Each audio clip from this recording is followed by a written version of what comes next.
네, 오늘 말씀의 제목은 나를 넘어 우리로, 우리를 넘어 세상으로 라는 제목으로 말씀을 함께 나누도록 하겠습니다.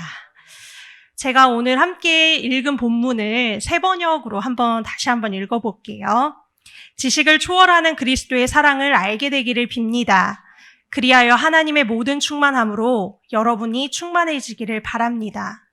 우리 가운데서 역사하시는 능력을 따라 우리가 구하거나 생각하는 것 이상으로 더욱 넘치게 주실 수 있는 분에게 교회 안에서와 그리스도 예수 안에서 영광이 영원 무궁하도록 있기를 빕니다. 아멘. 할렐루야. 아멘. 할렐루야. 아멘. 네, 오늘은 특별히 리바이벌 미니스트리로 우리 함께 두 번째 시간으로 이렇게 모이게 되었는데요. 특별히 오늘 다음 세대들과 우리 부모 세대들에게 지식을 초월한 그리스도의 사랑이 깨달아지는 귀한 밤이 되기를 소망합니다. 아주 오래전부터요, 부모 세대와 자녀 세대는 차이와 갈등이 있었어요. 자라난 환경과 시대적 배경과 문화가 다르기 때문에 어찌 보면 이것이 자연스러운 일인지도 모릅니다. 요즘 젊은 세대를 지칭하는 혹시 단어를 아시나요? 맞습니다. 와, 맞아요. 요즘 젊은이들을 MZ세대라고 부릅니다. 이 MZ세대는 밀레니엄 Z세대라고 해서 1980년대부터 2009년생까지 이렇게 태어난 그 세대를 MZ세대라고 불러요. 저도 M세대이긴 하거든요. 저도 M세대고, 그리고 여기 있는 우리 하율이와 진소리까지, 아니네요. 하율이도 아니네요. 진소리만, 네, Z세대. 이렇게, MZ세대라는 말이 있듯이, 제가 이제 청소년교회 사역을 하면서 M세대인 저도 10여 년의 이제 나이 차이가 나니까 아이들이랑 간혹 가다가 세대 차이를 느끼더라고요. 혹시 여러분 이런 말들 들어보셨습니까? 어쩔 TV, 저쩔 TV, 그 뒤에가 뭐 시크릿 주주 리미티드 에디션 뭐 이런 말씀 들어보셨어요? 네, 모르시죠? 저도 너무 생소한데 이게 요즘 아이들이 외치는 어쩔 TV, 저쩔 TV, 시크릿 주주 리미티드 에디션이라고 이런 부르는 이 단어가 저희 세대로 해석을 하자면 아마 어쩌라고, 뭐 저쩌라고, 뭐 어쩔래, 뭐 이런 의미의 단어들이에요. 얼마나 저도 이렇게 아이들이랑 세대 차이를 느끼게 되는지 모릅니다. 무슨 말인지 도대체 이해가 되지가 않고 이 단어를 왜 여기다 쓰는지 정말 이해가 되지 않을 때가 많아요. 그래서 저도 청소년 아이들과 교제하고 이렇게 소통하다 보면은 나이 차이를 꽤나 느끼곤 합니다. 우리 부모 세대와 자녀 세대 간에 보통 갈등의 주된 원인은 이러합니다. 부모님들 입장에서는 세상이 날로 좋아지고 있어요. 더 좋은 환경에서 자라는 우리 자녀들이 생각만큼 노력하지도 않고 생각만큼 목표를 가지고 살아가지 않는 모습을 볼 때마다 답답하고 발만 동동 구르는 모습을 보게 되는 것 같습니다. 그렇다고 우리 MZ 세대들에게 라떼는 말이야, 연필도 없어가지고 몽땅 연필에다가 뒤에다가 볼펜대 꽂아가지고 야 아껴 써가면서 열심히 공부했어, 이렇게 얘기한다면 도대체 몽땅 연필이 무엇인지 볼펜대는 무엇인지 아이들이 이해를 할까요? 아니요, 이해는커녕 귀를 아마 닫아버리고 말 것입니다. 반대로 우리 자녀들은요, 노력해서 얻어야 할 이유를 찾기 힘든 세대가 되었습니다. 우리 어른들은 내 집 마련, 아주 장대한 꿈이 있죠. 저도 M세대인 저도 좋은 곳에 좋은 직장에 취업하는 것, 그런 어떠한 목표가 있습니다. 근데 우리 자녀 세대는 그렇지가 않아요. 노력해야 할 이유를 찾기 어려운 세대가 되어버렸습니다. 정말로 탁월한 능력과 재능이 아니라면 크게 바뀌지 않는 그런 시대를 살아가고 있는 우리 아이들입니다. 그리고 부모와 사회 구조가 강조하는 그 사교육 열기에 혈연하고 떠밀려서 학교 후에 이곳저곳 학원을 전진하고 있습니다. 특별히 Z세대의 특성은 저희 딱 청소년 아이들의 Z세대거든요. Z세대의 특성은 직관적인 만족 추구와 현실적인 특성을 가지고 있습니다. 그런 아이들이 우리 부모 세대를 이해하기에는 참 어려운 거예요. 하지만 이 두 세대 간에 공통점이 있습니다. 이것이 바로 이러지도 저러지도 못하는 어떠한 한계에 갇혀 있다는 것입니다. 오늘 우리가 함께 읽은 본문의 말씀 에베소서는요, 사도 바울이 감옥에 갇혀서 이러지도 저러지도 못하는 상황 가운데 보낸 옥중서신입니다. 정말 바울이야말로 이러지도 저러지도 못하는 감옥에 갇혀 있습니다. 복음을 향한 그 강한 열망은 있는데 나갈 수가 없고 자신의 신변을 보장받을 수 없는 이 상황에서 이 말씀을 기록하고 있는 것입니다. 사방이 막힌 것과 같은 이 답답한 시대를 살아가는 우리들에게 하나님께서 오늘 본문을 통해서 이 상황의 해결책을 우리에게 허락하십니다. 오늘은 우리를 억누르고 있는 이 상황 가운데서 이겨낼 내면의 힘을 말씀을 통해 얻는 시간이 되기를 축복합니다. 이제 다시 우리 현실의 시대로 돌아오겠습니다. 많은 아이들이 우리 부모 세대와 자신의 힘으로 해결할 수 없는 그런 상황들, 그 한계 안에서 침체되고 있습니다. 정지되어서 더 이상 나아가지 못하고 해결하지 못해서 답답해하고 있는 것이 바로 우리의 현실입니다. 제가 한 2년 전쯤에 저희 남편 목사님이 예별이에게 생명의 탄생과 이 생명의 자라남을 보여주기 위해서 직접 부화기를 만들었습니다. 그래서 그 부화기를 작동해서 병아리와 메추리들을 부화시켜 본 경험이 있어요. 그런데 저는 사전 지식이 없어가지고 이 알들을 부화기에 그대로 넣으면 시간이 지나서 한 3주 정도 지나면 부화하기 시작하거든요. 3주 정도 지나서 자연스럽게 다 부화하는 줄 알았어요. 다 깨어나오는 줄 알았어요. 그런데 시간이 지나서 보니까 잘 자라서 알을 깨고 나오는 병아리들도 있었지만 몇몇 병아리들은 알 속에서 다 자랐음에도 불구하고 병아리가 되었음에도 불구하고 껍데기를 자기의 힘으로 깨지 못해서 부리만 내놓고 숨만 겨우 쉬다가 죽어가는 모습을 제가 보게 되었습니다. 계란 껍데기라는 그 한계를 깨고 나올 힘이 없었던 것이죠. 그것을 사실 뛰어넘으면 새로운 세계가 열리는데 도달하지 못한 것입니다. 지금 많은 자녀들과 부모들이 처한 상황이 마치 이 계란 안에서 그 껍데기라는 그 한계를 깨지 못하고 숨만 쉬고 있는 그런 모습이라는 것입니다.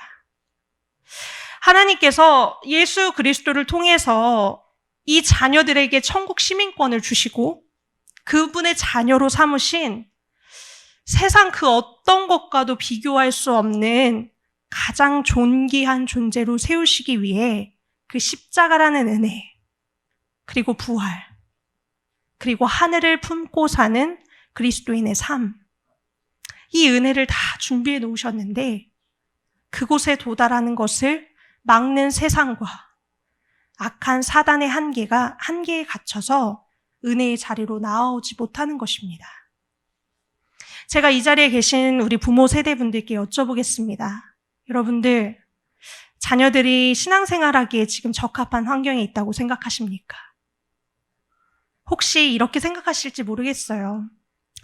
지금 경제적인 안정이 있고 어쨌든 좋은 집, 좋은 환경, 무엇보다 부모인 내가 내 자녀가 신앙생활을 잘 하기를 바라고 격려하고 기도하는데 이보다 더 좋은 환경이 있을 수 있을까요?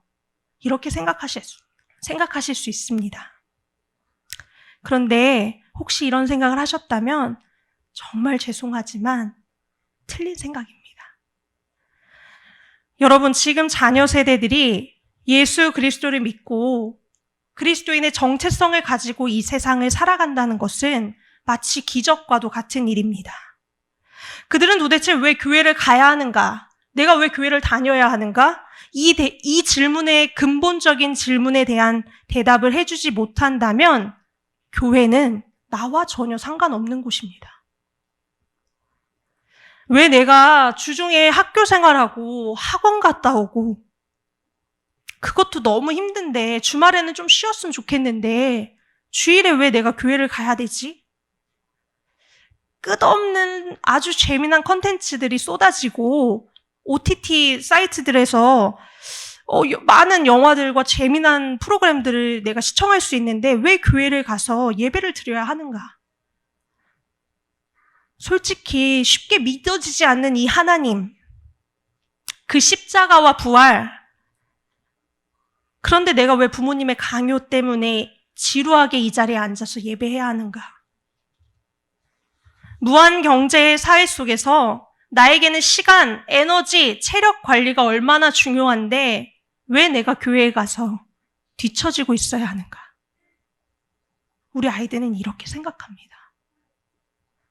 여러분, 그럼에도 불구하고 이 상황 가운데에서 아이들이 교회에 나와 전심으로 하나님을 예배하고 있다는 것은 기적에 가까운 일입니다.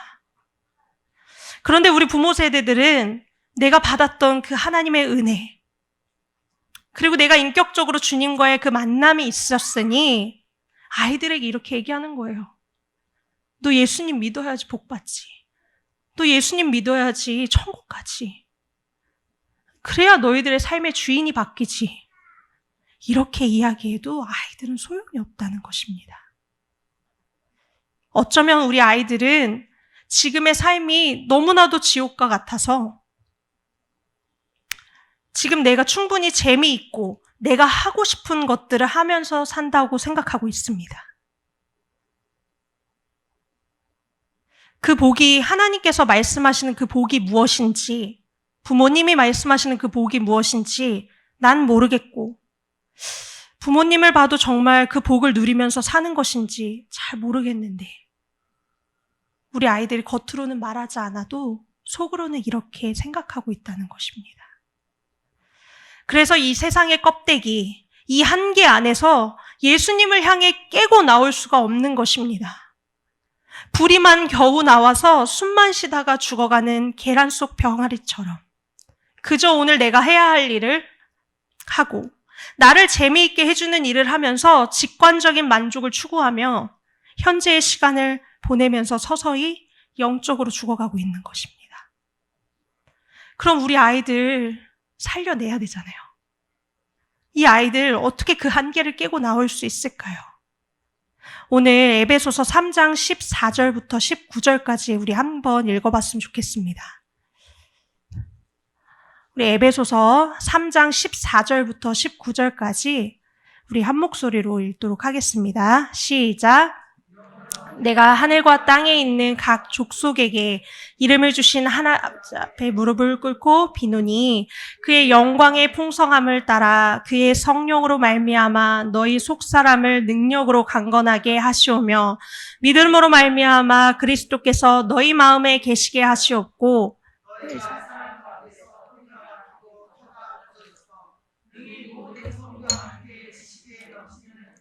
사랑을 알고 그 너비와 길이와 높이와 깊이가 어떠함을 깨달아 하나님의 모든 충만하신 것으로 너희에게 충만하게 하시기를 구하노라. 아멘.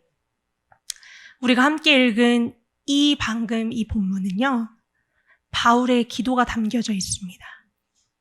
바울은 교회 공동체라는 그 지역에서 익숙하지 않은 공동체를 이루었고 이방신을 섬기는 가족들로부터 지역 사람들로부터 공격을 받았고 목회자인 사도 바울은 옥에 갇히는 그런 힘들고 위태로운 상황이었지만 바울은 그리스도의 사랑에 힘입어 교회를 위해 성도들을 위해 기도합니다. 주님, 제가 하나님 앞에 무릎을 꿇고 빕니다. 하나님의 그 높고 깊고 넓으신 그 사랑이 우리 성도들의 심령에 가득 차게 하옵소서. 그 무한한 능력으로 그들을 강건하게 하옵소서. 이렇게 간구하고 있는 것입니다.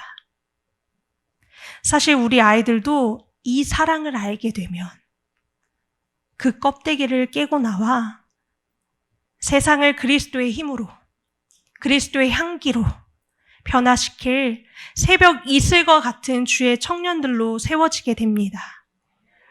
그 사랑을 알게 되면요, 반드시 그렇게 됩니다.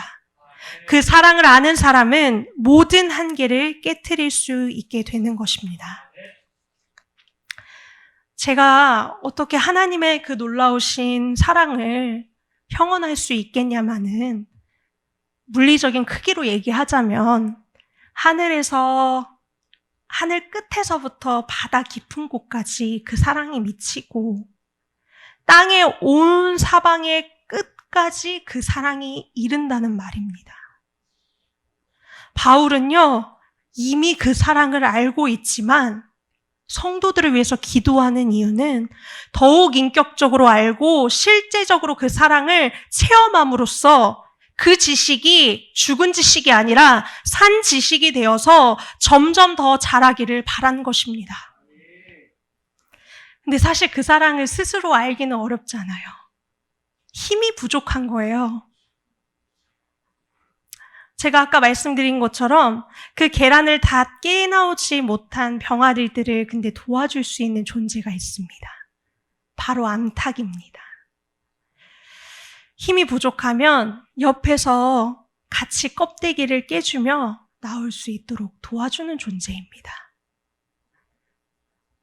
지금 우리 다음 세대들에게 필요한 것은 바로 이 암탉처럼 그리스도의 사랑의 충만함을 가장 가까이, 가장 곁에서 보여주고 흘려보내고 그 사랑의 길로 인도해주는 존재들이 필요합니다. 그게 바로 가정에서 우리 부모의 역할이고 교회 공동체 안에서의 우리의 역할입니다. 우리의 책임입니다. 이 자녀들에게 가정에서 부모를 통해 그 놀라운 하나님의 사랑이 봐줘야 합니다. 특별히 여기 계신 교우분들, 우리 자녀 세대를 위해서 우리 공동체가 품기로 했습니다. 우리는 영적 아비와 영적 어미가 되기로 결정했습니다. 우리가 그 사랑을 먼저 보아야 합니다. 그 사랑의 높이와 깊이와 그 넓음을 우리 자녀들에게 알게 해주어야 합니다. 이것은 단순히 가르치고 학습시켜서 되는 문제가 아닙니다. 이것은 삶으로 보여줄 때, 삶으로 살아낼 때, 삶의 열매로 보여주어야 하는 일입니다. 하지만 우리의 현실은 어떠한가요? 제가 서두에 우리 부모 세대들도 한계에 갇혀 있다고 말씀드렸잖아요. 우리가 그 자녀들 앞에서 그 예수 그리스도의 놀라운 사랑으로 변화된 모습을 보여주고 어제보다 오늘 더 예수님을 사랑하며 그 놀라운 사랑으로 인하여 우리가 그 사랑으로 주변을 변화시키는 그 그리스도의 능력을 보여주게 된다면 우리 자녀들도 이 사랑이 진짜인지 아닌지를 알게 되는 것입니다.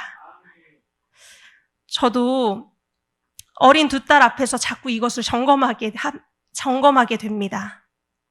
내가 정말 가정에서 그 하나님의 그 깊으심, 그 넓으심, 그 측량할 수 없는 그 사랑으로 우리 자녀에게 보여주고 있는가? 그런 삶을 내가 살아내고 있는가? 자꾸 내 육신의 정욕의 모습과 이 악한 모습들이 나타나지는 않는가? 근데 우리 아이들은요, 어린 것 같아도 영적인 존재들이기에 어려도 다 알아채립니다. 정작 내 자녀들과 제가 맡고 있는 우리 청소년 영혼들 앞에서 그 헤아릴 수 없는 그분의 사랑 앞에 반응하며 제가 그런 삶을 살아가고 있는가? 이런 생각을 할 때 저도 너무 괴롭고 마음에 심한 찔림을 느끼게 됩니다. 여러분, 그런데요, 오늘 본문을 포함하여서 신약 성경 곳곳에 사도 바울의 성도들을 향한 그 깊은 마음을 우리는 자주 발견할 수 있습니다. 서신서의 한 구절 한 구절 그 성도들을 위한 그 바울의 사랑의 마음을 깊이 느낄 수 있어요. 방금 우리가 읽었던 15절 말씀에도 이렇게 기록되어 있습니다. 이름을 주신 아버지 앞에 무릎을 꿇고 비노니. 성도를 향한 간절한 바울의 사랑이 그리스도로부터 온 사랑이라는 것을 우리는 느낄 수 있다는 것입니다.